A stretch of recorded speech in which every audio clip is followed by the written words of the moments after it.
কি করলে আমার অভিশাপ মুক্তি হবে, খণ্ডন হবে?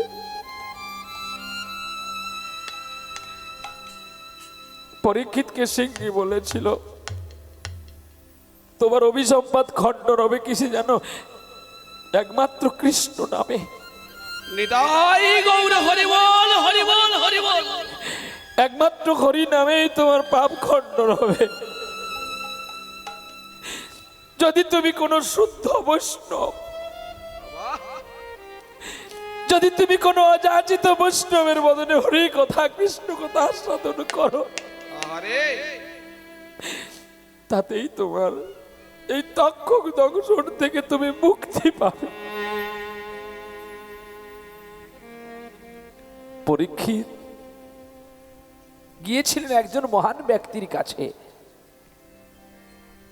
যার কথা শুনলে আপনারা ঘৃণাত্ব করবেন। আজকে তারই কথা কত সুন্দরময়। কে সে ব্যক্তি? পরাশর, ঋষি পরাশর।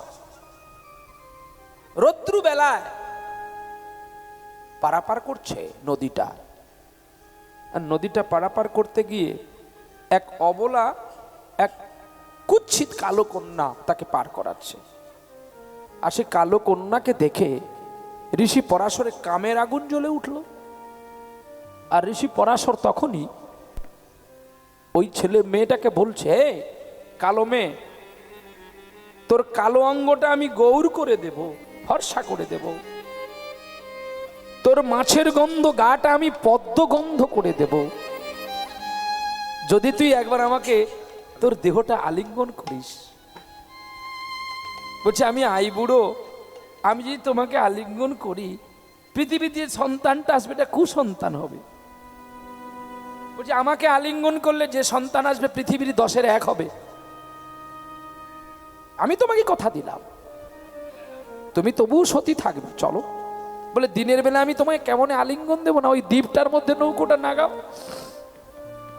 দ্বীপ মানে বুঝতে পারছেন তো, চতুর্দিকে জল, মাঝখানে যদি একটা কোনো উঁচু জায়গা থাকে তাকে দ্বীপ বলা হয়। যেমন আপনাদের দক্ষিণ 24 পরগনায় সাগর দ্বীপ বলা হয়। চতুর্দিকে জল, মাঝখানে একটা দ্বীপ, তাকে বলা হয় দ্বীপ বলা হয়। তা সেই দ্বীপের মধ্যে আস্বাদন করে মুখ থেকে এমন একটি বাষ্প বের করলেন যার নাম হলো কুয়াশা। পৃথিবীতে কুয়াশার সৃষ্টি কেবলমাত্র ঋষি পরাশর করেছিলেন, তার আগে কুয়াশা ছিল না। কিন্তু তার মনের মধ্যে আশাটা ছিল কিন্তু আশাটা তার কিন্তু কুয়াশার মধ্যে মৎস্যগন্ধা, যার নাম সত্যাবতী, তিনি নয়নের জলে গোবিন্দকে ডেকেছিলেন, প্রভু গো তুমি আমার গর্ভে একবার এসো, তুমি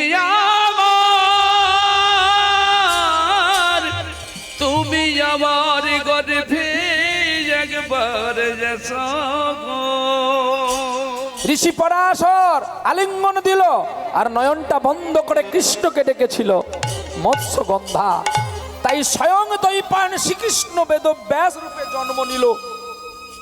মৎস্যগন্ধার গর্ভে পরাশরের ঔরসে নাম হলো শ্রীকৃষ্ণ দৈপায়ন বেদব্যাস, যিনি আজকে শ্রীমদ্ ভাগবত লিখেছিলেন। আর সেই দৈপায়ন বেদব্যাসের গর্ভে এক পবিত্র মায়ের কোলে জন্ম নিয়েছিল। 16টা বছর মায়ের উদরে ছিল। এত বছর কেউ থাকতে পারেনি। 16টা বছর মাতৃগর্ভে থেকে জানুদেশ দিয়ে প্রভাবিত হয়ে পৃথিবীর বুকে চলতে শুরু করেছিল, যাকে দেখে আবাল যুবক যুবতীরা সব পাগল হয়ে গিয়েছিল। 16 বছরের তরতাজা একটা যুবক ছেলে গর্গ অগস্ত্র ঋষি দুর্বাসা প্রলয়কে হরিকথা কৃষ্ণ কথা শুনিয়েছিলেন। এই ছেলে, কি হচ্ছে ওখানে? হ্যাঁ, এটা হরিকথা। আরে না, ওখানে কেউ নেই, কেউ নেই, আপনার পেছন দিকে তাকাবেন না। ঋষি পরাশরের নাতিকে দেখে গর্গ অগস্ত প্রলয় বলছে, আরে ওখানে কি হচ্ছে? তোমার নাক টিপলে দুধ বেরোবে, তুমি আমাদের হরিকথা কৃষ্ণ কথা শোনাবে? বলছে, হ্যাঁ, আপনারা যদি একটু কৃপা করেন আমি তাই বলবো। যখন বৃষ্টি হয়, কালকে যেমন বৃষ্টি হয়েছে জলেশ্বরে হয়েছে, আর আমাদের এই পশ্চিমবাংলায় বৃষ্টি হয়েছে, কি হয়নি? তমাম ঝড় বৃষ্টি হয়েছে। সে ঝড় কি দেখার মতো ঝড়। কালকে পাল্টি খেয়ে গেলাম বাইক নিয়ে, আবার হ্যাঁ ক্লাস করতে গিয়ে দুম করে পড়ে গেলাম। পড়ে হাঁটু ফাটু ছড়াছড়ি হয়ে গেছে, তার মধ্যে এসেছি গান করতে, কি করব, গান তো বাজাতে হবে। তো কাজে কি না, দেখতে দেখতে আমাদের এই জগৎটা, এই শুদ্ধ পৃথিবীতে ঋষি দুর্বাসা অগস্ত্য প্রলয় বলছে তোমার নাক টিপলে দুধ বেরোবে। কালো মেঘে যখন মেঘ করে যায়, মেঘে যখন বৃষ্টি পতিত হয়, সে শুধু গঙ্গা দেখে হয় না, আর নিচু জমিন দেখে হয় না, উঁচু নিচু সব জায়গায় বৃষ্টি পতিত হয়। আর দেখবেন বৃষ্টির জলের ধর্ম আছে সবসময় দিকে নিচের দিকে যাওয়া, ও উপর দিকে উঠতে পারে না, পারে জল। তাই এই আসনটা যদি উঁচু হয়, এখানে যদি জল ঢেলে দেওয়া হয়, জলটা কোথায় গড়ে যাবে? নিচের দিকেই গড়ে যাবে। তাই আপনাদের সার ঔষধ কেনার তো পয়সা নেই, তাই কৃষ্ণ নামের সারটা আপনাদের জমিনে দেবে বলে পরীক্ষিত মহারাজ এই আসনটা করলেন ব্যাসদেবের, আর নিচেই বসলেন পরীক্ষিত মহারাজ কৃষ্ণ নামের সার বস্তুটুকু নেবে বলে। তাহলে যেটা পরীক্ষিত মহারাজ আচরণ করে দিয়ে গেল, এটা কৃষ্ণ নামের আসন, তাহলে সেই আসনে আমরা জুতো পরে যাই কি করে? কি আগে জানতে হবে, না জানলে ও তিলক তো সবাই পরে আর মালা তো সবাই পরে। মীরাবাই বলেছিল না যে তিলক মিলানে লেকিন বাবাজি हो जाएंगे আর कंठे माला पड़ने जो ভগবান মিল जाएंगे তো লেকিন जो তুলসী। আপনাদের এদিকে আস্তে আস্তে দিকে শুধু পটল গাছ হয়ে আছে, শুধু পটল হয়ে আছে। রাত্রিবেলা ভেবেছি আমরা রাতে পটল চুরি করে করে যাব, খুব পটল হয়েছে তো। আর আপনাদের এই পটলগুলো আমাদের ওইদিকে, আমাদের কালো কালো পটল, শুধু মজ মজ মজ মজ আওয়াজ হবে, কেউ যদি খায় মনে হয় যেন মজ মজ করছে মটর ভাজা খাচ্ছে। আর আপনাদের এই পটলগুলো খুব নরম নরম পটলগুলো। কিন্তু আপনাদের দেশে যেমন পটল চাষ হয়, ঠিক তেমনি পটল চাষ বাদ দিয়ে কেউ তুলসী চাষ করে। তুলসী মালা পড়লে যদি ভগবান তার হয়ে যায়, তাহলে তুলসী গাছ লাগালে ভগবান তার বাড়িতে থাকবে নাকি? এটা তো যুক্তি বলবে। কিন্তু মীরাবাই শেষে কলম দিয়ে গেছে, বিনা প্রেম সে নাহি মিলে নন্দলালা। আমি তিলক পরলাম, আমি মালা পরলাম, আমি দীক্ষা নিলাম, আমি নিরামিষ খেলাম, কিন্তু ভগবানকে দিলাম না, আমি কচুর ডগা পাবো? কিচ্ছু পাবো না। এটা ভগবানকে দিয়ে খেতে হবে। আত্মসুখী হলে হবে না, আত্মেন্দ্রিয় প্রীতিবাঞ্ছা তারে বলে কাম।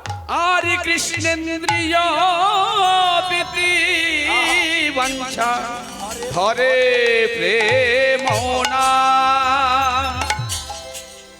একটা ছোট্ট কথা বলে যাই, ভক্তমালা গ্রন্থে 335 পৃষ্ঠায় আছে, সনাতনী সুরুচুরি বলে একজন ব্যক্তি ছিলেন। তিনার জন্মের দিনে মা বাবা দুজনেই মারা গিয়েছিল। আমরা মামা দিদা যাকে বলি জানেন তো? মামা দিদা কাকে বলা হয়? মানে আমার মায়ের মাকে মামা দিদা বলা হয়। মামা দিদা স্তনদুগ্ধ পান করে সুনুতি বেঁচেছিলেন। ঠিক মামা দিদা যখন 9 বছর বয়স হয়ে গেল, মানে ওই ছেলেটা যখন 9 বছর বয়স হলো, তার মামা দিদা মারা যায়। আর মামা দিদা মারা যেতে তার মামা দাদু তাকে বড় করে মানুষ করে। ঠিক যখন 18 বছর পূর্ণ হলো, তখন তাকে বিবাহ দেওয়া হয়। আর বিবাহের স্ত্রীর বাসর ঘরে গিয়ে তার স্ত্রী মারা গেল। সে রেগে মেগে বাস্তু ভিটে ছেড়ে দিয়ে বৃন্দাবনে পালিয়ে গেল। তা বৃন্দাবনে পাগলা বাবার আশ্রমে তিনি ছিলেন মাত্র 16টি বছর।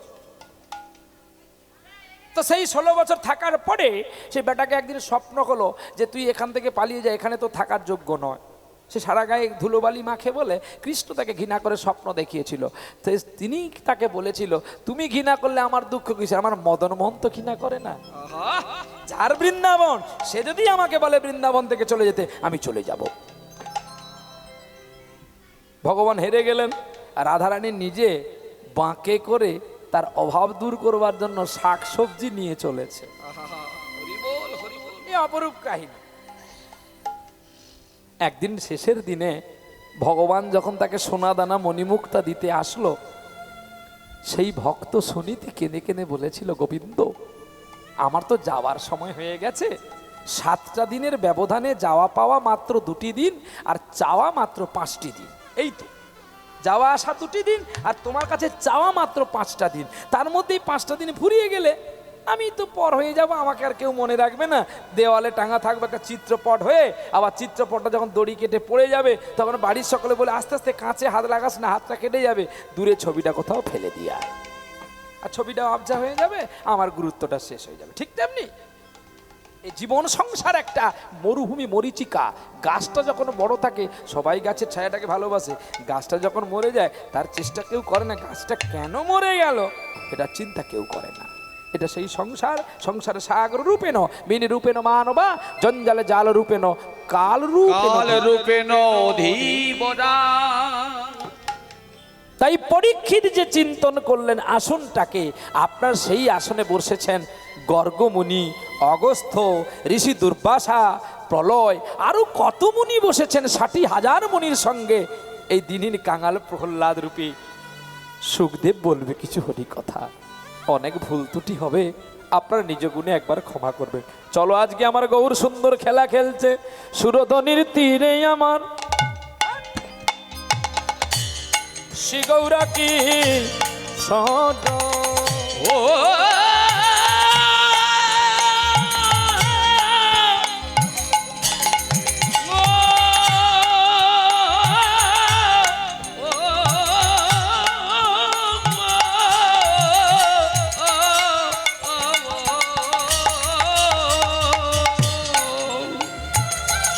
আরে সুরধনি তীরে যাজো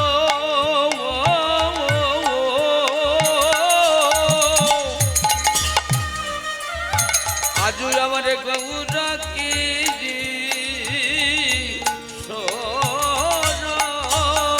ওগো সহচর সহচর সহচর মেলি গোরা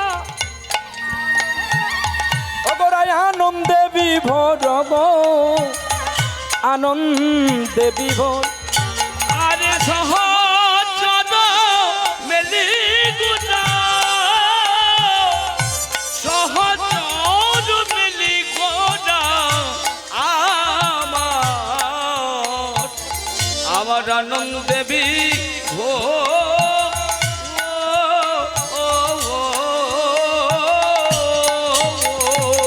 আনন্দে মেতেছে আনন্দে মেতেছে ওরাই আনন্দে মেতেছে, আনন্দে মেতেছে নব খেলা খেলবে বলে আনন্দে মেতেছে, নব খেলা খেলবে বলে আনন্দে মেতেছে, নব খেলা খেলবে বলে আনন্দে মেতেছে। আরে নব খেলা খেলবে বলে আনন্দে মেতেছে। কতই আনন্দ হলো রে, আরে আনন্দ হলো রে, কতই আনন্দ হলো রে, আনন্দ হলো রে, নব খেলা খেলবে বলে আনন্দ হলো রে, নব খেলা খেলবে বলে আনন্দ হলো রে। আনন্দের সীমা নাই, আরে আনন্দের সীমা নাই, আনন্দের সীমা নাই, এই আনন্দের সীমা নাই, খেলবে বলে ভক্ত শোনে আনন্দের সীমা নাই, খেলবে বলে ভক্ত শোনে আনন্দের সীমা নাই। গৌরহরি খেলবে বলে নদিয়া এলো, কি খেলা খেলবে? নব খেলা। কি খেলা খেলিছে? বিনোদ খেলা। আমার গোরাবন মালি আহারে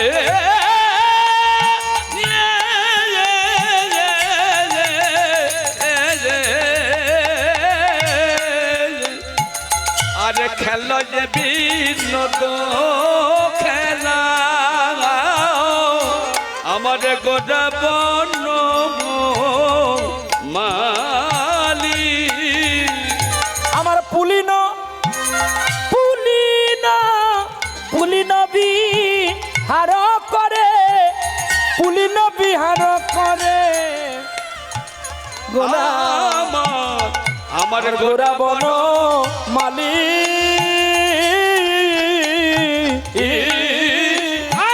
আরে পুলিনে বিহার করে, পুলিনে বিহার করে, পুলিনে বিহার করে ভক্ত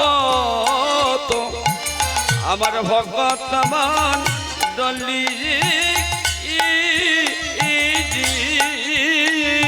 গোরা খেলায় মেতেছে, আরে খেলায় মেতেছে, গোরা খেলায় মেতেছে, খেলায় মেতেছে, ওরে বিনোদ খেলায়, বিনোদ খেলায় গোরা যে মেতেছে। আরে বিনোদ খেলা, বিনোদ খেলা, খেলায় যে মেতেছে। খেলায় কেউ তো হারে না, না না না, কেউ তো হারে না, খেলায় কেউ তো হারে না, দেখো কেউ তো হারে না, সবাই আনন্দেতে কাঁদে কেউ তো হারে না, সবাই আনন্দ করে কেউ তো হারে না। খেলাটার নাম কি গো? বিনোদ খেলা। খেলা বিনোদ খেলা মানে কি জানেন? নব খেলা, নতুন খেলা। যে খেলা সত্যে ছিল না, যে খেলা ত্রেতাতে ছিল না, যে খেলা দাপরে ছিল না, সেই খেলায় আমার গৌর হরি আনলেন এই কলিযুগের সুরধনী গঙ্গার তীরে। নব খেলা। এই জগতের প্রত্যেকটি খেলায় কিন্তু হার জিত আছে, কিন্তু গৌর সুন্দর যে খেলাটা এনেছে এ খেলায় কেউ কারে না।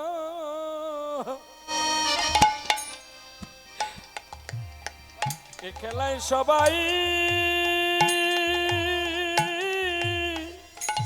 যেতে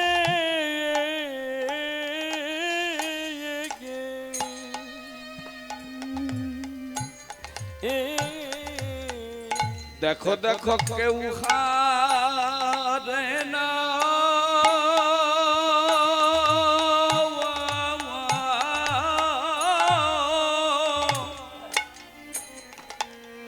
খেলায় কেউ হারে না, সবাই জিতে।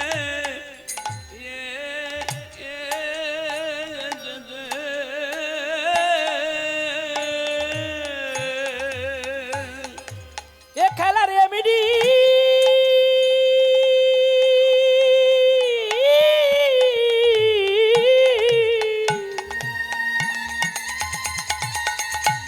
এমনি এমনি গুণ গো। খেলায় কেউ হারে না,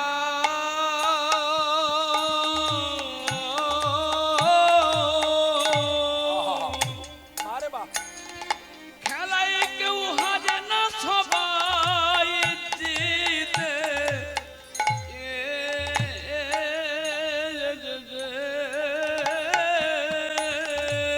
এ খেলার এমনি গুণ গো, কত পিতা ধরে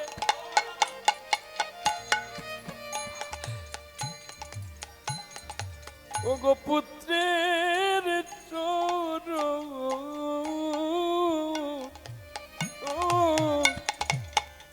খেলায় অগো কত পিতা ধরে, দেখো পুত্রের চরণ। এ খেলার এমনি মহিমা, এমনি মহিমা। কত পিতা ধরে,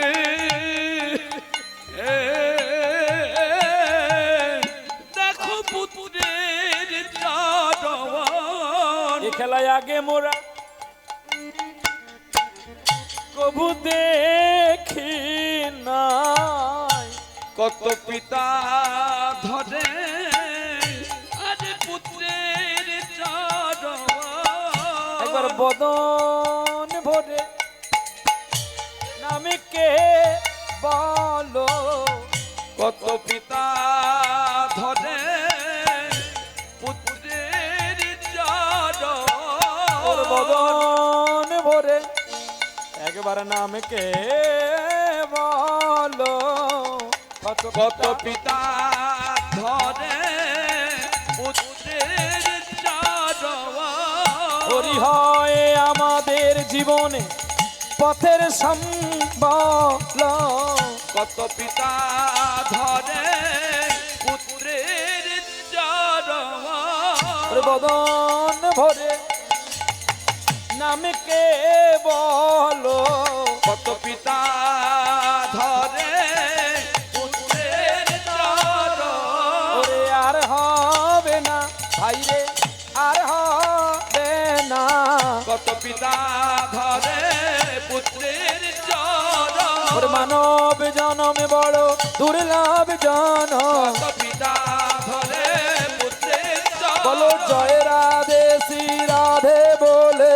আর পিতা ধরে, পুত্রের চরণ। বলো জয় রাধে শ্রী রাধে বলে। কত পিতা ধরে, পুত্রের চরণ। আরে হা কৃষ্ণ গোবিন্দ বলে। কত পিতা ধরে, পুত্রের চরণ। ওরে জয় রাধে শ্রী রাধে বলে। তাই গৌর হরি বল।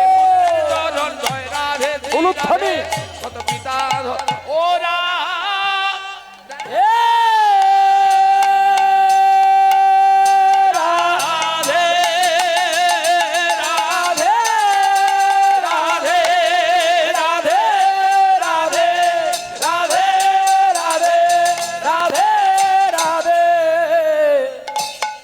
পিতা ধরে, কত পিতা ধরে পুত্রের পুত্রের চরণ।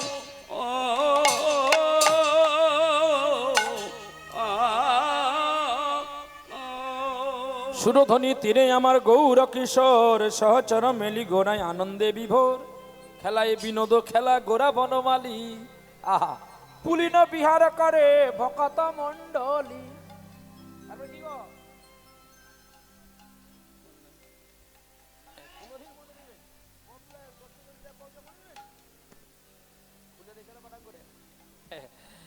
খেলায় বিনোদ খেলা গোরা বনমালী, পুলিন বিহার করে ভকত মণ্ডলী।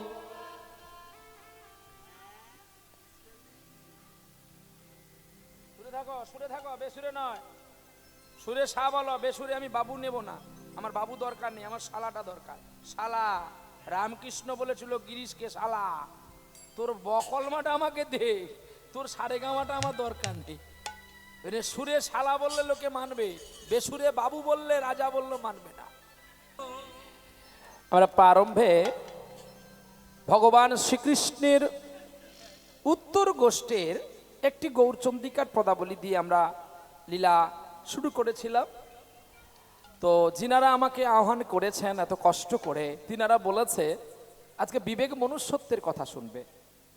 আজকে আমরা দেখব আমাদের সত্যি কতটা বিবেক আছে আর কতটা মনুষ্যত্ব লুকিয়ে আছে। তাই আমরা একটা জামালি তাল করে আমরা প্রবেশ করলাম বিবেক আর মনুষ্যত্বের কাছে। কারণ আর সময় নষ্ট করব না। সময় মানুষের কাছে বড় দুর্লভ, আর সময় মানুষের কাছে বড় অচিন্তনময় বস্তু। সময় যেমন মানুষের কাছে বড় দুর্লভ, খুব সংকুচিতময়, আবার সময় মানুষের শত্রু। সময় যদি যেতে পারি তাহলে ভালো মানুষের কাছে ভালো, আর যদি ভালো মানুষের কাছে সময় না যেতে পারি তাহলে মানুষের কাছে আমি শত্রুতা হয়ে যাই। তাহলে মানুষের কাছে আমি শত্রুতা নয়, সময়টা আমাকে শত্রু বানিয়ে দেয়, আবার সময় আমাকে ভালো বানিয়ে দেয়। প্রেম সে বলো রাধা রানী কি জয়। জয় শচীনন্দন জয় গৌর হরি, তুমি বিষ্ণু প্রিয়ার প্রাণধন মুকুন্দ মুরারি। লীলা করি ভারতরে নন্দ সুত হরি, আজ ভুবনে প্রকাশ হন শ্রী গুরু রূপ ধরি। হরে কৃষ্ণ কৃষ্ণ কৃষ্ণ হরে হরে, হরে রাম রাম রাম হরে হরে। হৃদয় গৌর হরি বল, হরি বল, হরি বল। এই জায়গায় আসন দিয়ে দেন, এই জায়গায় বসে যাবে ভক্তবৃন্দ। চলো আজ কেন গো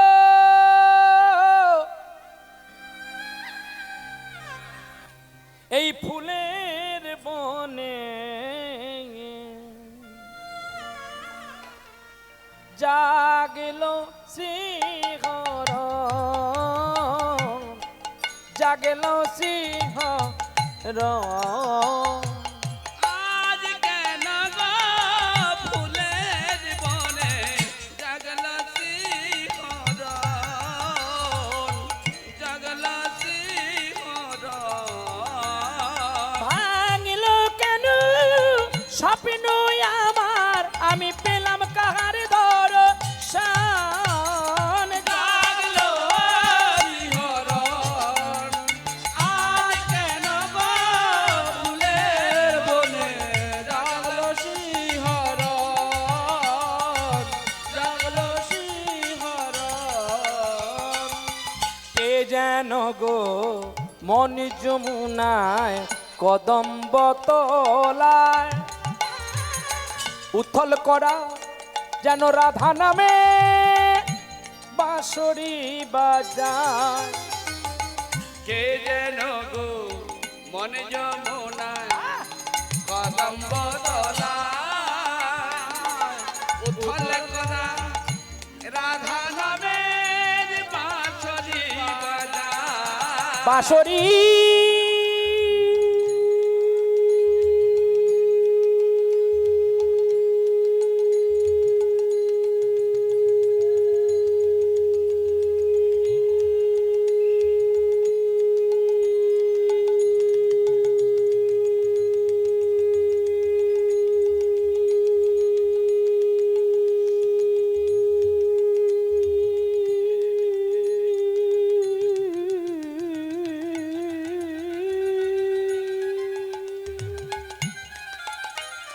বাঁশরি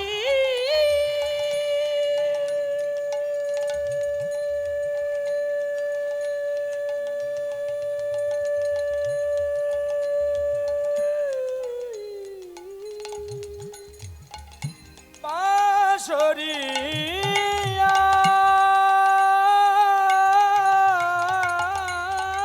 গো বাঁশরিয়া গো বাঁশরিয়া কে যেন গো মন যমুনা কদম্ব তলা উথল করা রাধা নামের বাঁশরি বাজায়।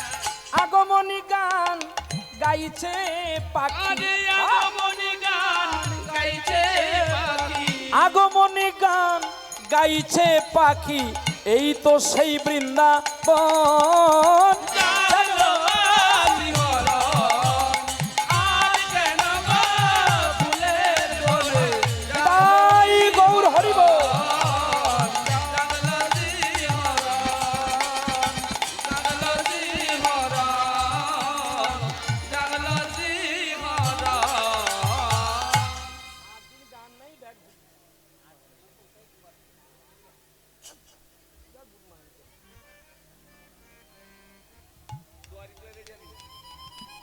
কোনো ক্ষমা নাই।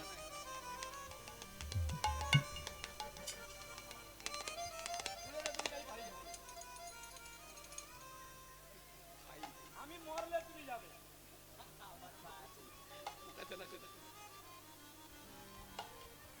আমার কাকা কয় কি শোনো বলে দুহারি তুলে দিচ্ছে আমার কাজ ছুটি তোর বাপ ছুটি পায় আমি যেদিন মরবো তারপরে তুই যাবি এ দল ছেড়ে তার আগে যেতে পারবি না।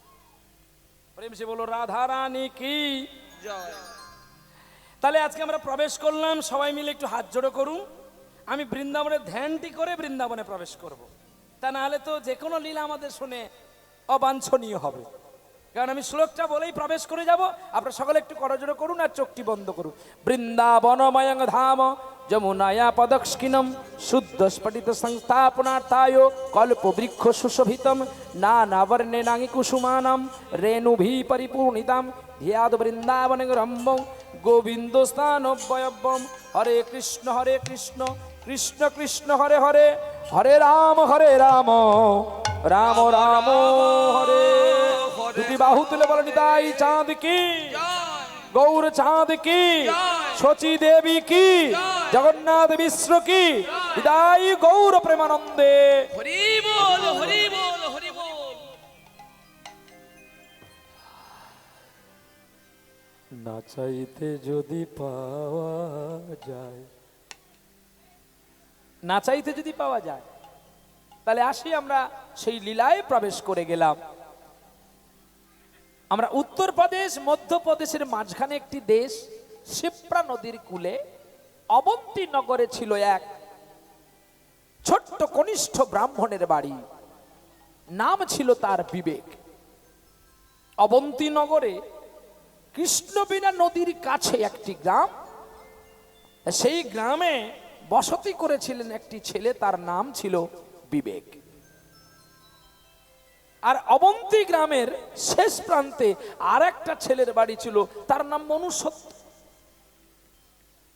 কাজে হলো কি মনুষ্যত্ব একটি জমিদার বাড়ির ছেলে আর বিবেক হচ্ছে ভিখারি বাড়ির ছেলে এটা আপনাদের সবাইকে জানতে হবে উত্তমে উত্তম মিলে অধমে অধম উত্তমে অধমে কোনো দিন না হয় না হয় মিল।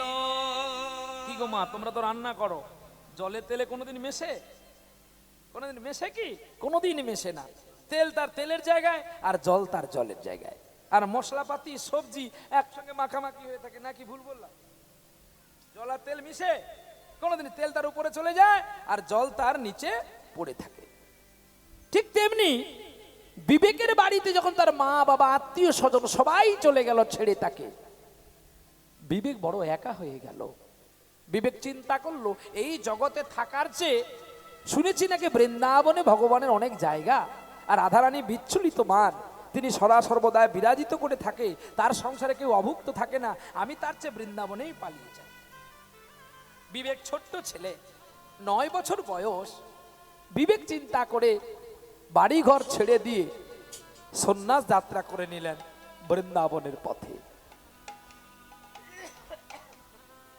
আর পথে চলছে কৃষ্ণ গুণগান গাইতে গাইতে গো, কে আবার বাজায় বাঁশি এ ভাঙা কুঞ্জ বনে।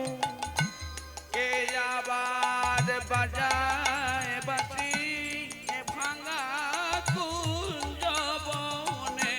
বিবেক চলছে শ্রীরাম বৃন্দাবনের পথে, এ ভাঙা কুঞ্জ বনে। যেন বাঁশির সুর লাগলো আসি, ব্যথা দিল আমার প্রাণে। কে আবার বাজায় বাঁশি এ ভাঙা কুঞ্জ বনে। কে আবার বাজায় বাঁশি এ ভাঙা কুঞ্জ বনে। কোয়েলিয়া ডাকলো আবার, কোয়েলি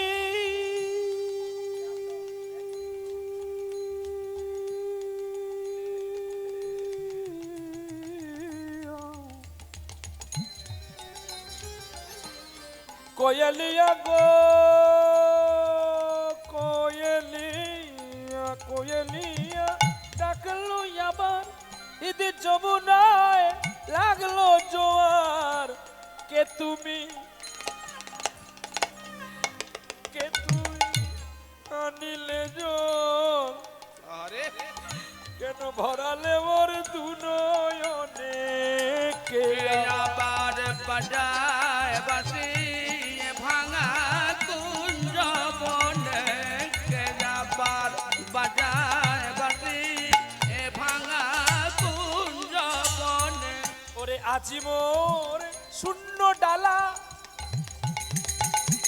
বধু কি ফুলে গাঁথিব মালা, কেন এই নিঠুর খেলা খেলো বধুর বৃন্দাবনে। কে আবার বাজায় বাঁশি এ ভাঙা কুঞ্জ বনে। কে আবার বাজায় বাঁশি এ ভাঙা কুঞ্জ বনে। ওরে হয় তোমার থামাও বাঁশি, নইলে তুমি নাও গো আসি। হয় তোমার থামাও বাঁশি, বাঁশরি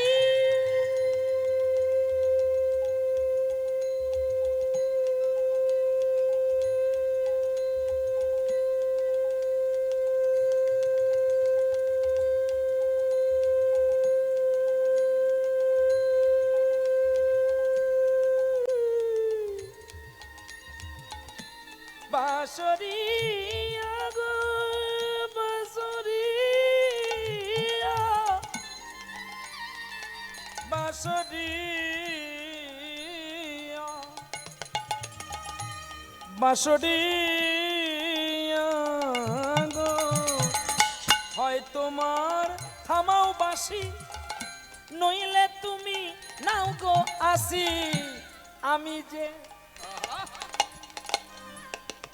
আমি যে পরবাসী সহিতে যে আর পারি না। আরে কে আবার বাজায় বাঁশি এ ভাঙা কুঞ্জ বনে। কে আবার বাজায় বাঁশি এ ভাঙা কুঞ্জ বনে। কে আবার বাজায় বাঁশি এ ভাঙা কুঞ্জ বনে। যাই গো চলে, যাই গো চলে, যাই গো চলে, যাই গো চলে, যাই গো চলে, যাই গো চলে, যাই গো চলে, যাই গো চলে। চলে যাই চলে যায়, চলে যায় চলে যায়, ও যে চলে যাই চলে যায়। চলে যায় চলে যায়। ওরে মুখে কৃষ্ণ গুণ গায়, চলে যাই চলে যায়। মুখে কৃষ্ণ গুণ গায়, চলে যায় চলে যায়। একা একা পথে ধায়, একা একা পথে যায়, একা একা পথে ধায়। একা একা পথে ওরে বদনে রাধা গুণ গায়, একা একা পথে ধায়। বদনে রাধার গুণ গায়, একা একা চলে যায়। চলছে একা একা, মুখে তার কৃষ্ণ নাম গাইতে গাইতে বৃন্দাবনের পথে ধাবিত হয়ে গেল।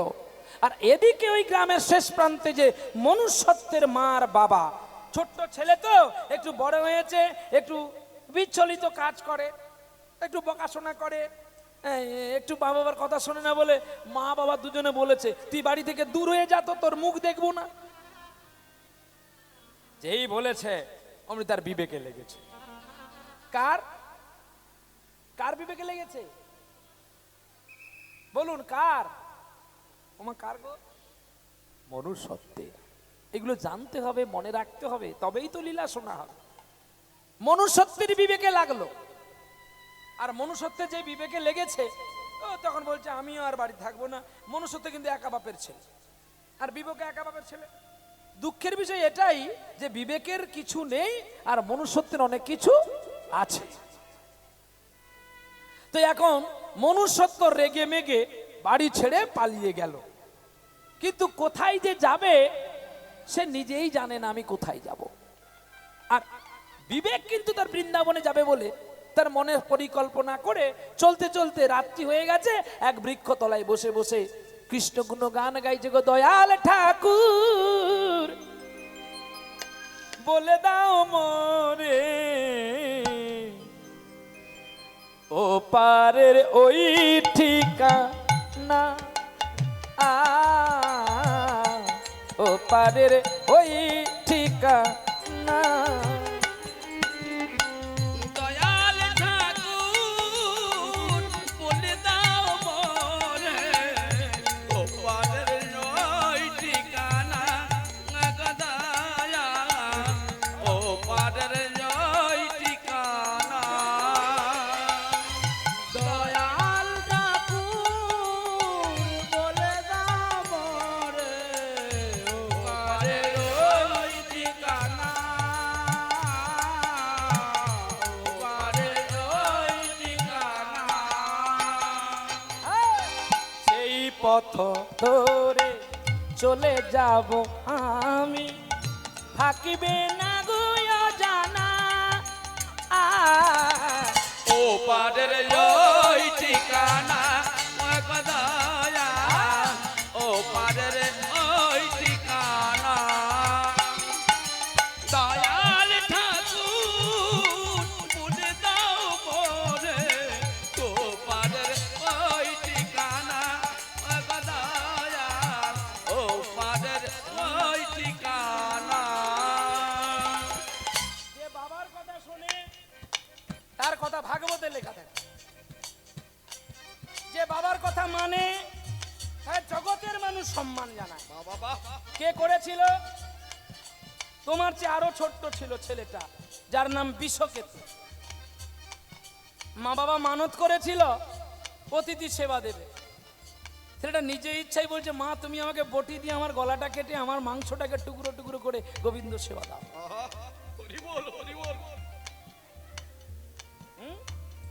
তবেই তো সে বড় হয়েছে।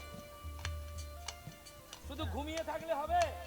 বুড়ো বাপের গলা দেখেছি এখনো ছনছনে হরি, একদম কাশ্মীরি আপেল। যত রেওয়াজ করবে, যত গাইবে, গলা তত ভালো থাকবে। সেই পথ ধরে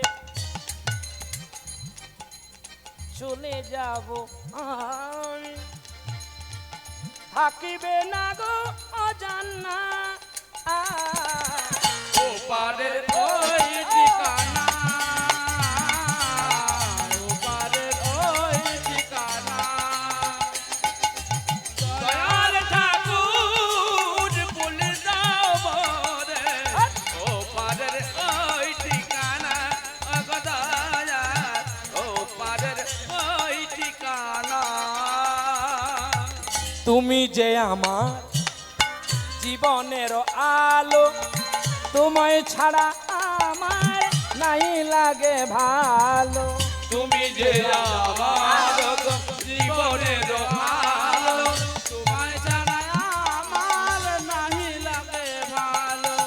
তুমি যে আমার, এগুলো এগুলো নিজের কায়দা, একটা সুন্দর করে গাওয়া মানুষের কাছে ভক্তির গীতগুলো যদি গাওয়া যায়। তুমি যে আমার জীবনের আলো, তোমার ছাড়াই আমার নাই লাগে ভালো, এটাও গাওয়া যায়। আবার এটা কি এইভাবে করা যায়, তুমি যে আমার জীবনের আলো, তোমায় ছাড়া আমার যেন নাই লাগে ভালো, নিয়ে চলো মোরে সেই না পথে, নিয়ে চলো মোরে সেই না পথে, থাকিবে না গো অজানা ও পারের ওই ঠিকানা, উলুধ্বনি বাবা। ওই ঠিকানা। দয়াল ঠাকুর বলে দাও মোরে, ও পারের ওই ঠিকানা, ও দয়াল, ও পারের ওই ঠিকানা। রাত্রি গভীর হয়ে গেছে, মনুষ্যত্ব চিন্তা করলো, রাতের বেলায় শুনেছি বাবার মুখে আত্মহত্যা ভৌতিকরা রাতের বেলায় তাণ্ডব করে, তবে কি আমি ভৌতিকের পাল্লাই পড়ে গেলাম।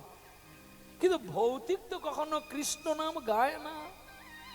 আমি নীরবে দাঁড়িয়ে থাকি, এক বৃক্ষ তলায় মনুষ্যত্ব দাঁড়িয়ে থাকলো সারা রাত। আর বিবেক যেই সকাল হয়েছে, আহা, সকাল বেলায় যায় গো চলে, সকাল বেলায় যায় গো চলে, ও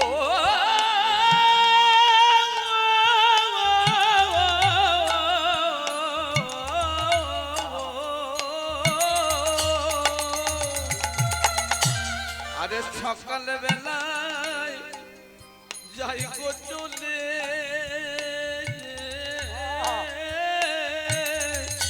আরে সকাল বেলায় যাই গো চলে। ওকে মুখে কৃষ্ণ কৃষ্ণ বলে, আজ সকাল বেলায় যায় গো চলে, আরে মুখে কৃষ্ণের নাম বলে,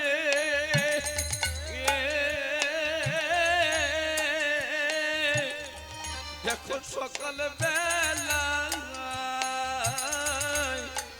যাই গো চলে। একটু দাঁড়াও গো, আরে একটু দাঁড়াও গো, কে যাও কে যাও, একটু দাঁড়াও গো, আরে কে বাজাও একটু দাঁড়াও গো, আমি সঙ্গেতে যাব গো, আমার সঙ্গে নিয়ে যাব গো, আমি সঙ্গেতে যাব গো, আমি সঙ্গেতে যাব গো, আমার কেউ নেই আমার সাথে, সঙ্গেতে যাব গো, ওগো কেউ নাই আমার সাথে, সঙ্গে যাব গো, আমায় নিয়ে চলো না, আমায় নিয়ে চলো না, আমায় নিয়ে চলো না, আমায় নিয়ে চলো না, আমি তোমার সঙ্গে যাব, সঙ্গে নিয়ে চলো না, আমি আমার সাথে সঙ্গে নিয়ে চলো না, আমি তোমার সঙ্গে যাব। আরে আমায় সঙ্গে নিয়ে চলো না। মানুষ কখন কষ্ট পায় জানেন? যার সব থেকেই সে বিচ্ছলিত হয়ে যায়, যার সব কিছু থেকে মানুষ কোনো কাজে অধিকার পায় না। আর কষ্ট পায় কোথায় জানেন? আপনজন মানুষের কাছে যখন সে ব্যথা পায়, আপনজন মানুষ যখন লোককে দিয়ে দুঃখ দেয়, কষ্ট দেয়, তখন তার হৃদয়টা ভেঙে যায়। পর মানুষের দুঃখ দিলে দুঃখ বোঝা যায় না, আপন জনের দুঃখ দিলে সে দুঃখ আর মেনে নেওয়া যায় না। ও ভাই কে যাচ্ছ, একটু দাঁড়াও। তুমি রাতের বেলায় গান করেছিলে? হ্যাঁ। এত তোমাকে চিনি চিনি মনে হয়, তোমায় যেন কোথায় দেখেছি। আমার নাম বিবেক। ঠিক তাই মনে পড়েছে, তোমার অবন্তীনগরের শেষ প্রান্তে তোমার বাড়ি। হ্যাঁ। তুমি কোথায় যাবে? আমি বৃন্দাবনে যাব। কেন? তুমি এই বয়সে বৃন্দাবনে কেন? আমার মা নেই, বাবা নেই, আত্মীয় স্বজন আমাকে দূর দূর করে তাড়িয়েছে।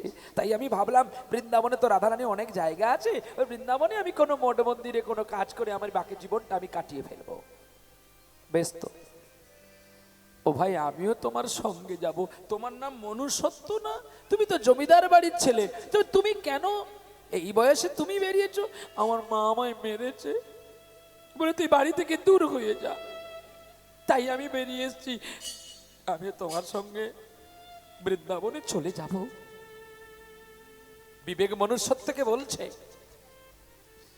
আই থেকে আমরা দুজনে দুই বন্ধু হলাম, তুমি মনুষ্যত্ব আর আমি বিবেক। কিন্তু শোনো, মনুষ্যত্ব তুমি হলে জমিদার বংশের ছেলে আর আমি হলাম ভিখারির ছেলে, কিন্তু তোমার সঙ্গে আমার সম্প্রীতিটা বোধহয় এক হবে না। হবে হবে, তুমি যাই বলো না কেন হবে। কখন জমিদারের ছেলে সংলাপ করে জানেন? যখন সে একটু বিপদে পড়ে। বিপদ থেকে যখন জমিদারের স্বাদ কেটে যায়, তখন আর গরিবের কথাটা বড় মানুষটা মনে রাখে না। চলো দেখা যাক। আজকে মনুষ্যত্ব আর বিবেক দুটি হাত ধরলো। হাত ধর, প্রতিজ্ঞা কর চিরদিন তোরা বন্ধু হয়ে থাকবি, আর বন্ধুর কথার মর্যাদাটা রাখবি।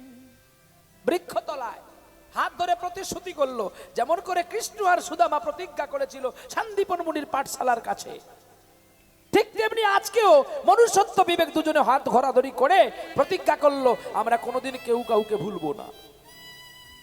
এই বলে বৃন্দাবনের পথে চলছে গো দুই ভাই মিলে, দুই বন্ধু মিলে। ও গো কে আছো বন্ধু, নিয়ে চলো মোরে কোথায় বৃন্দাবন, কোথায় বৃন্দাবন। ও গো কে আছো বন্ধু, নিয়ে চলো মোরে কোথায় বৃন্দাবন, কোথায় বৃন্দাবন। যেথায় গঠির রাখাল গোপাল আমার খেলে গো অনুখা, কোথায় বৃন্দাবন, কোথায় বৃন্দাবন। ও গো কে আছো বন্ধু, নিয়ে চলো মোরে কোথায় বৃন্দাবন, কোথায় বৃন্দাবন। যমুনা যেথা বইছে উজান, কৃষ্ণ নামে বাঁশি করে গান। যমুনা যেথায় বইছে উজান, বাঁশি সুরে আর বাঁশি করে গান। কৃষ্ণ কৃষ্ণ কৃষ্ণ বলে রাধা হয় গো অচেতন। কোথায় তাই বৃন্দাবন, গৌর হরিব। কোথায় বৃন্দাবন। ও গো কে আছো বন্ধু, নিয়ে চলো মোরে যেথায় বৃন্দাবন, যেথায় বৃন্দাবন।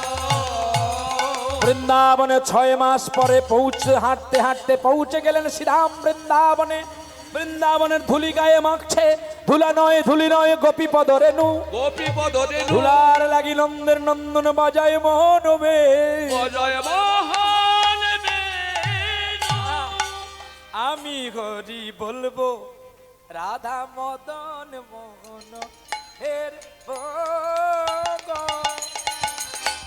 আমি হরি বলবো রাধা মদন মোহন হের ভোগ। আমি হরি বলবো, আমি হরি বলে ব্রজের ধুলা, আমি গনি বলে হরি বলে ব্রজের ধুলা গায়ে মাখিব। আমি হরি বলবো রাধা মদন মোহন হের ভোগ। আমি হরি বলবো রাধা মদন মোহন হের ভোগ। আমি হরি বলবো। ধুলাই গড়াগড়ি দিচ্ছে আর মনুষ্যত্ব বলছে আরে তুই এইগুলো কি করছি তুমি জানো না? ওরে মাখলে অঙ্গ শীতল হবে, যাবে ত্রিতাবে জ্বালা, ধুলা গায়ে মাখরে এই তো ব্রজের ধুলা। ধুলা নয় ধুলি নয় গোপী পদ রেণু, আর ধুলার লাগি নন্দের নন্দন বাজায় মোহন বেনু। ধুলা গায়ে মাখরে এই তো ব্রজে এই ধুলা। আপনাদের ধুলা লুট হয়েছে আজকে? কালকে হবে তো, আজকে ভোগ হয়েছে না, কালকে ধুলোর লুট হবে। বেশ, তাহলে দেখবেন ধুলোর লুটের সময় দেখবেন কত মানুষ গড়াগড়ি দেয়, আবার কেউ মানুষ বলে বাবার বাবা কাদাই করবো না বাবা, কত ময়লা আছে। যারা ময়লা বলে ঘৃণা করে তাদের মধ্যে হৃদয়ে ক্যান্সার গোবিন্দ দিয়ে দেয়, এমন ময়লা জাকিয়ে দেয় যে কোনো জায়গায় কি ওই ময়লা সাফ করা আর যাবে না। তবে হ্যাঁ, একটা জায়গায় সাফ হবে, সেটা হলো শ্মশান। নিতাই গৌর হরি বল হরি বল হরি বল। ফের কাও সাধু সাবধান, কাল যদি তোরা এখানে ধুলো না মাখিস, এই ধুলোকে যদি তোরা বলিস এখানে ডুবলে, এখানে স্নান করলে, এখানে গড়াগড়ি দিলে আমার মধ্যে ময়লা জমে যাবে, গোবিন্দ এমন জায়গায় ময়লা জাঁকিয়ে দেবে যে ময়লা কোনো জায়গায় সারানো যাবে না, একমাত্র সারানো হবে শ্মশানে। তাই বলি ভাই, ধুলা নয় ধুলি নয় গোপীর পদরেণু। গোপী মানে কৃষ্ণর প্রিয় সখী 8 জন রাধারানী, নিত্য সিদ্ধা, কৃপা সিদ্ধা, স্বয়ং সিদ্ধা। 8 জন গোপীর মধ্যে 3 ভাবে বিভক্ত ছিল, নিত্য সিদ্ধা, কৃপা সিদ্ধা, স্বয়ং সিদ্ধা। আস্তে, নিত্য সিদ্ধা কারা এগুলো জানতে হবে। নিত্য সিদ্ধা হলো রাধারানী আর যোগমায়া, আর কেউ নয়। বাহ, নিত্য সিদ্ধা কেন? নিত্য শুদ্ধ করে গোবিন্দকে পুজো করত। একদিন গোবিন্দ নিজে তার মাকে প্রশ্ন করছে, মা তুমি বৃন্দাবনে আমাকে বলো তুমি নাকি বেশি আমাকে ভালোবাসো। না, হ্যাঁ তো আমি তোকে ভালোবাসি, আমি তোকে গোষ্ঠী গোচারণে যাওয়ার সময় ক্ষীর মাখন ছানা তোর অঞ্চলে করে বেঁধে দিই, তুই খাবি বলে। বেশ তো, আচ্ছা মা তুমি আলতাটা পরো কার জন্য? কেন? আমি তোর বাবার জন্য পড়ি। তুমি সিঁদুরটা পরো কার জন্য? কেন? তোর বাবার জন্য। মা কাজলটা পরো কার জন্য? তোর বাবার জন্য। আমার জন্য কিছু পরো কি? বলছে না। ও মা, ঠিক তোমার মতো দেখতে একটা মেয়ে, তার নাম রাধারানী, সে নিজের ঠোঁট পালিশটাও পরে আমার জন্য, সে কাজল পরে আমার জন্য, ভালো শাড়ি পরে আমার জন্য, গালিমন্দও খায় আমার জন্য। হরি বল হরি বল। জানো মা, একদিন রাধারানী বেরিয়া বেরিয়া বেরিয়া একদিন যমুনায় জল আনতে গিয়েছিলেন। কৃষ্ণের বিরহ বিচ্ছেদ তো দেখো, কৃষ্ণ যমুনায় জল আনতে, রাধারানী যমুনায় জল আনতে গেছে। আর দেখবেন মায়েদের একটা ধর্ম আছে, কলসিটাকে এরকম ঘুরিয়ে উপরের বিচ্ছলিত আবর্জনা জলটাকে সরিয়ে নিচ থেকে ভালো জলটাকে তুলে নেওয়া। তো রাধারানী এমন,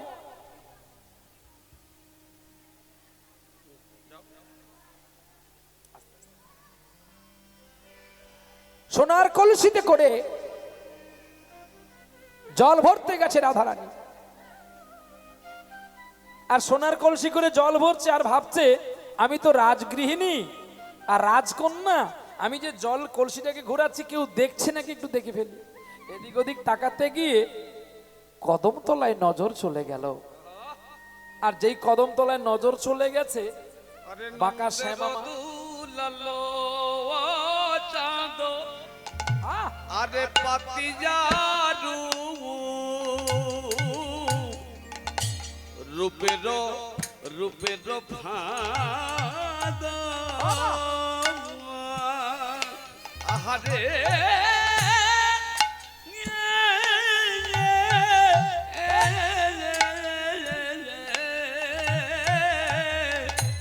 দেখো নন্দে নন্দের দু লালো শ্যাম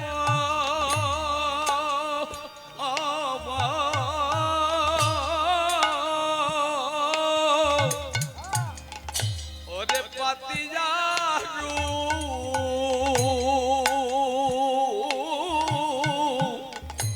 রূপের ভাদ দেখো সেই দেখো রূপে ব্যাধ রূপে সেই রূপে নয়ন দিল,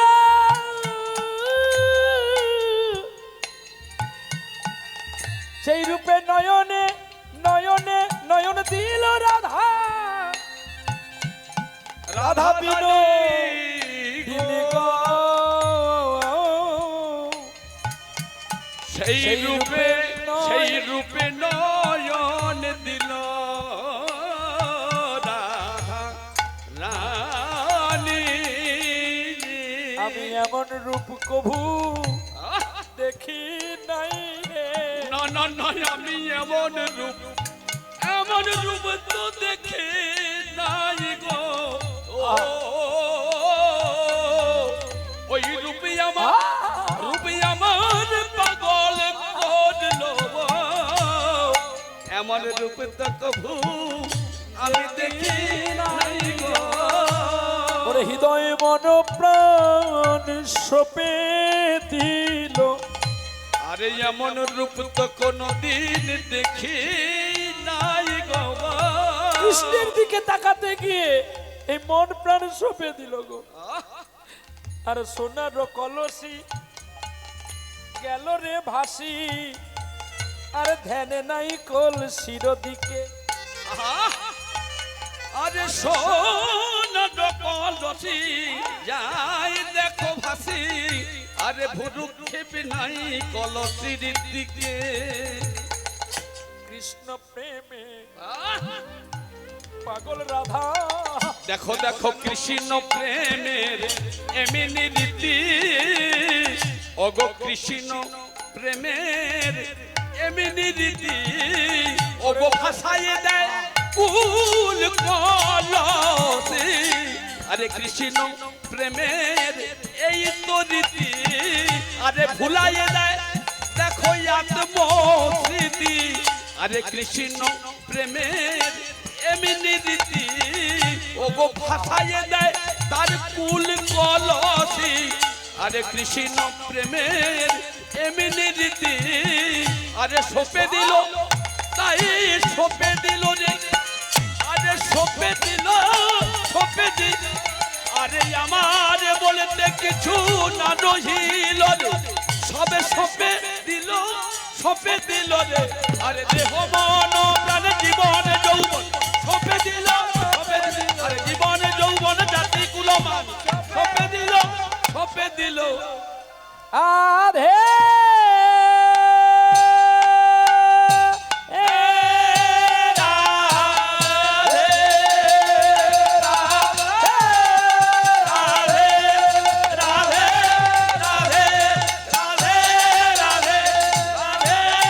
দিল। কত ভালোবাসে দেখো রাধারানী। জলান্তে এসে কৃষ্ণের দিকে যেই তাকালো, অমনি সোনার কলসি কখন হাত থেকে ভেসে গেছে সে আর জানে না। কৃষ্ণের দিকে দেহ মন প্রাণ সঁপে দিল। আর যখন কৃষ্ণের মন থেকে যখন মন হলো যে আমার কলসিটার কথা, তখন আর কলসি নেই, কলসি মাঝ নদীতে চলে গেছে। রাধারানী কানতে কানতে বাড়ি ফিরেছিলেন। জটিলা বলছে, হ্যাঁ রে হতচ্ছাড়ি, কলসি কোথায়? বলছে, মা গো, আমি একটা সোনার কলসি যেমন হারিয়েছি, আমি 2 কলসি সোনার ভর্তি জল এনেছি। দেখা দেখা কোথায় সোনার কলসি এনেছি। রাধারানী 2 নয়ন কুম্ভ জল ভর্তি করে শাশুড়ির চরণে নিক্ষেপ করলো। বলছে, মা গো, যখন মানুষ মাটির কলসি ব্যবহার করে, মাটির কলসির কাছে যদি একটা পেতলের কলসি আছে, তখন মানুষ মাটির কলসিটাকে ভুলে যায়। তার কাছে যদি আবার একটা রূপার কলসি চলে আসে, মানুষ তখন কাঁসার কলসিটাকে ভুলে গিয়ে রূপার কলসিকে ভালোবাসে। আর তার কাছে যদি একটা সোনার কলসি চলে আসে, ওই সোনার কলসিটাকে বেশি ভালোবাসে, রূপার কলসিটাকে ভুলে যায়। কিন্তু মা গো, আজ যদি তুমি আমাকে যমুনার ঘাটে না পাঠাতে, পৃথিবীতে সোনার কলসির চেয়েও আরো দামি কলসি ছিল গো, সেটা আমার শ্যাম সুখ কলসি। ও মা, আমার কৃষ্ণকে দেখতে এত সুন্দর। আমি জানি আমি বৃন্দাবনে একা সুন্দরী, কিন্তু মাগো এতদিন যার সঙ্গে লীলা করলাম, এতদিন যার সঙ্গে প্রেম করলাম, আমি আজকে তার রূপ দেখে পাগল হয়ে গেছি। তোর বাবাকে বলবি যে একটা সোনার কলসি কিনে দিয়ে যাবে। ললিতা বিশাখা বলছে, ওগো ওগো বড়াই মা, মন জটিলা, তোমার মন এখনো জটিল হয়ে আছে। তুমি সোনার কলসির চেয়ে পরশ কলসিকে পেলে তাতে তোমার হয় না? পরশ কলসির মানটা কেমন জানো? যে কোনো লোহাকে স্পর্শ করলে পরশ পাথরের মণিটা সে তাকে সোনা করে দেয়। তাহলে একটা পরশ পাথর হলে কত সোনা বানাতে পারবে, সেটার মূল্য বেশি না একটা সোনার কলসির মূল্য বেশি? তাই গৌর হরি বল, হরি বল, হরি বল। আরে বাবা, তাই আজ রাধারানী পরশ দিয়েছিল নিত্য সিদ্ধা গোপী, কৃপা সিদ্ধা। কারা? এক ললিতা আর এক বিশাখা, এরা হলো কৃপা সিদ্ধা। কৃপা পেয়েছে রাধারানী, তাই রাধারানী প্রিয় সখীর মধ্যে এই ললিতা আর বিশাখা, এই দুজনে, এই তারা দুজনে এখানে এসেছে এই নবদ্বীপে, একজন স্বরূপ দামোদর আর একজন রায় রামানন্দ। বাহ, ললিতা হলো স্বরূপ দামোদর আর বিশাখা হলো স্বরূপ দামোদর। তাই রামানন্দের সনে চৈতন্য মহাপ্রভু যত গোপন কথা সব আলোচনা করতেন। আহা, রাধে রাধে। এগুলো যে কীর্তনের অঙ্গ বাবা, এগুলো শুনতে হয়। রামানন্দের কাছে কৃষ্ণ গৌর অবতারে সকল কথা বলেছিল গুন্ডিচা মন্দিরের কাছে, যাকে সিদ্ধ বকুলতলা বলা হয়। আপনারা যদি নবদ্বীপ বৃন্দাবন থেকে নবদ্বীপ থেকে যদি ধামে পুরীতে যান, আপনারা দেখে নিবেন। কদিন আগে আমাদের প্রয়াত মুখ্যমন্ত্রী দীঘাতে একটা ধাম বানিয়েছিল না? হ্যাঁ, দীঘাতে একটা ধাম বানিয়েছিল। হ্যাঁ, আমি অনেক কীর্তন আসরে বলেছি যে ধাম মাত্র 4টা। আপনার টাকার জোরে গৌরবে আপনি ধাম বানাতে পারেন। যেদিন আপনার টাকার জোর কমে যাবে সেদিন ধামটা একটা মন্দিরে রচনা হবে। কারণ কেন?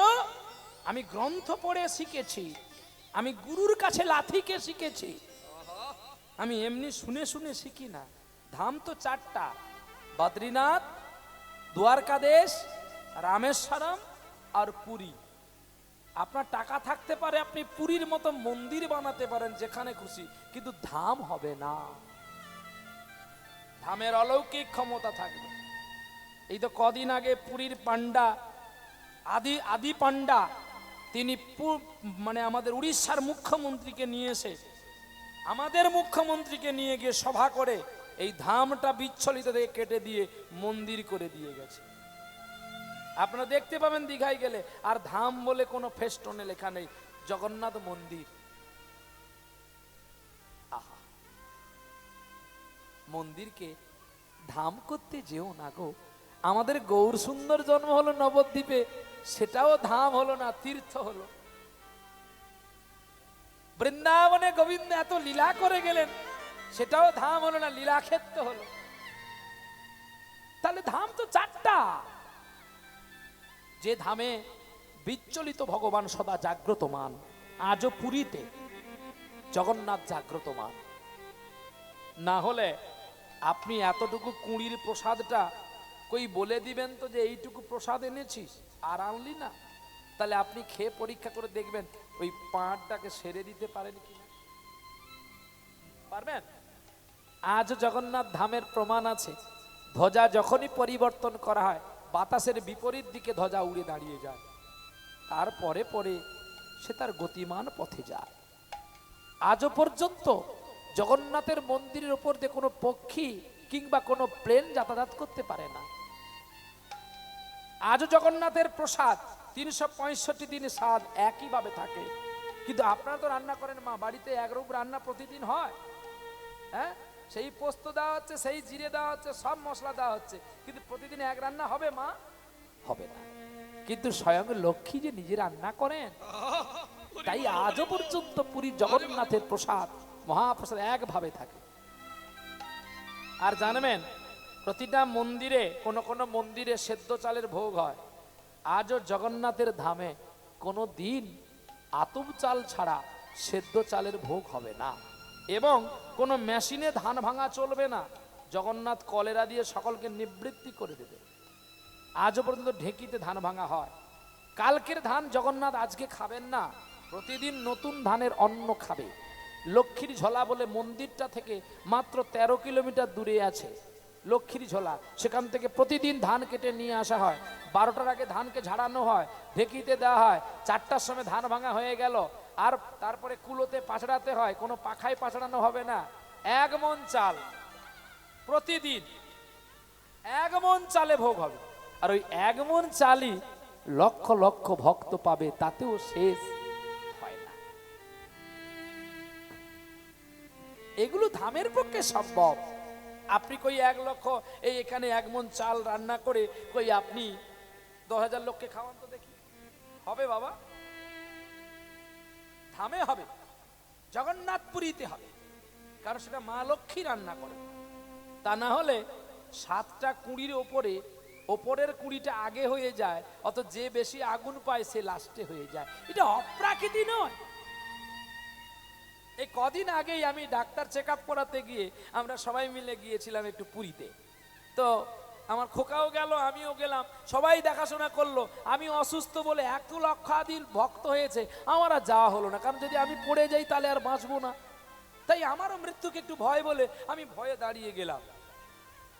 সে সবাই পালিয়ে গেছে, রাত্রি 10টা, আমি একা গেছি।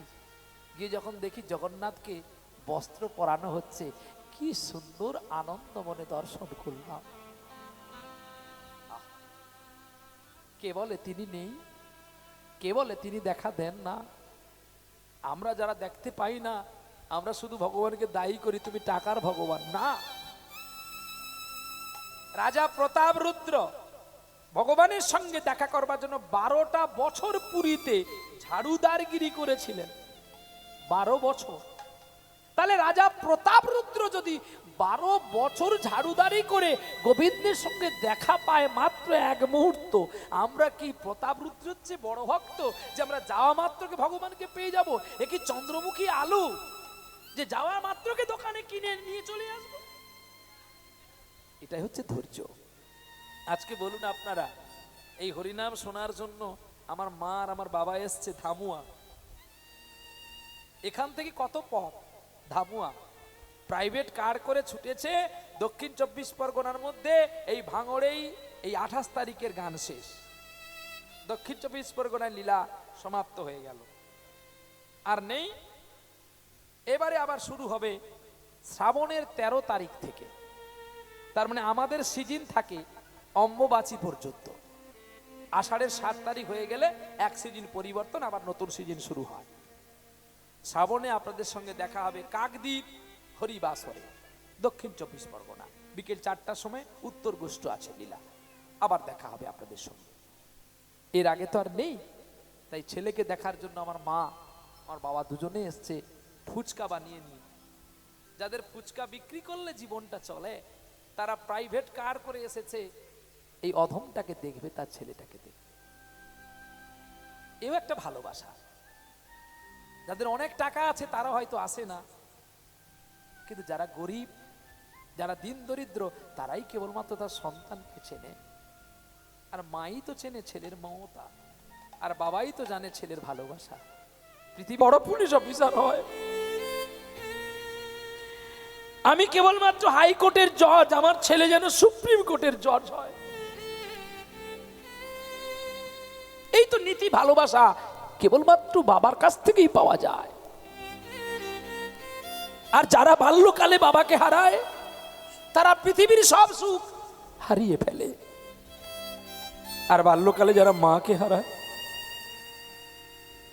তারা পৃথিবীর সব ভালোবাসাগুলো হারিয়ে ফেলে। তাই পৃথিবীতে বাবা মায়ের মতো বন্ধু আর কেউ হবে না। অতএব মা বাবাকে আগে ভালোবাসুন, পরে কীর্তন শুনতে আসবেন। হ্যাঁ, আসন না, এই আসনটা কি? এটা কিসের আসন গো? আপনারা বসেছেন কিসের আসনের উপরে? হ্যাঁ বলুন, চট। এই তো, এই শুদ্ধ কথা আপনি বললেন, এটা চট। কিন্তু না বাবা, এটা চট নয়। এই আসনটার নাম হচ্ছে পরীক্ষিত। এই আসনটার আয়োজন কে করেছিল জানেন? এই চটের আসনটা পরীক্ষিত মহারাজ। কেন না, যখন শ্রমিক মুনির পুত্র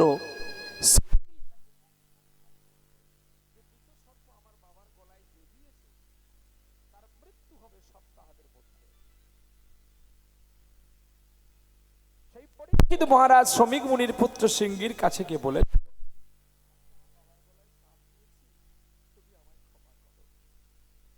সিংহী বলেছিল, আমি তো অভিশাপ করে দিয়েছি তোমাকে। অভিশাপ শোনার সঙ্গে সঙ্গে সিংহী বলেছিল, পরীক্ষিত বলছে, তুমি আমাকে অভিশাপ করলে তাতে আমার দুঃখ নাই, কিন্তু তুমি আমাকে বলো আমি